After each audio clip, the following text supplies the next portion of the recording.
Iran কখনোই পারমাণবিক অস্ত্র রাখতে পারবে না বলে মন্তব্য করেছে অর্থনৈতিক জোট জি7। আজ মঙ্গলবার এক যৌথ বিবৃতিতে এমন মন্তব্য করেছে এই জোট। কাতার ভিত্তিক সংবাদ মাধ্যম আল জাজিরা জানিয়েছে, এমন এক সময়ে জি7-এর বিবৃতিটি এলো যখন ইরান ও ইসরায়েল স্মরণকালে সবচেয়ে তীব্র সংঘাতে জড়িয়েছে। এই সংঘাতে ইসরায়েলেরই পক্ষ নিল জি7। অর্থনৈতিক এই জোটে রয়েছে Canada, France, Germany, Italy, Japan ও যুক্তরাজ্য।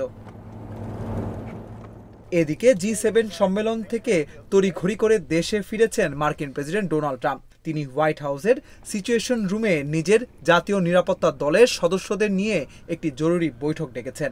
একই সঙ্গে ট্রাম্প তেহরানে থাকা সব মার্কিনীদের যত তাড়াতাড়ি সম্ভব দেশ ছাড়ার নির্দেশ দিয়েছেন।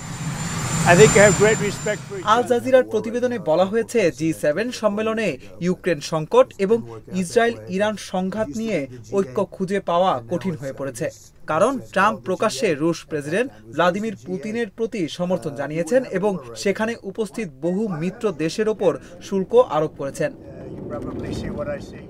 একজন মার্কিন কর্মকর্তা জানান, ইসরায়েল ও ইরানের মধ্যে সংঘাত কমানোর লক্ষ্যে ট্রাম্পকে একটি খসড়া বিবৃতিতে স্বাক্ষর করার আহ্বান জানানো হলেও তিনি তা করেননি।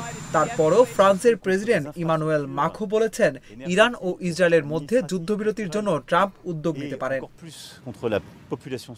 গত ১৩ জুন ভোর রাত ৩টার দিকে ইরানে হামলা চালায় ইসরায়েলি বাহিনী। ইসরায়েলি পক্ষ থেকে বলা হয়েছে, অদূর ভবিষ্যতে ইসরায়েল ও এর বেসামরিক জনগণের বিরুদ্ধে ক্ষেপণাস্ত্র সহ ড্রোন হামলার আশঙ্কা থেকে ইরানের সামরিক ও পারমাণবিক স্থাপনায় আগাম প্রতিরোধমূলক হামলা চালানো হয়েছে। ওই হামলা এখনো অব্যাহত রয়েছে। জবাবে ইসরায়েলে পাল্টা হামলা চালাচ্ছে ইরানও। আজ পঞ্চম দিনে গড়ালো ইসরায়েল ইরান সংঘাত।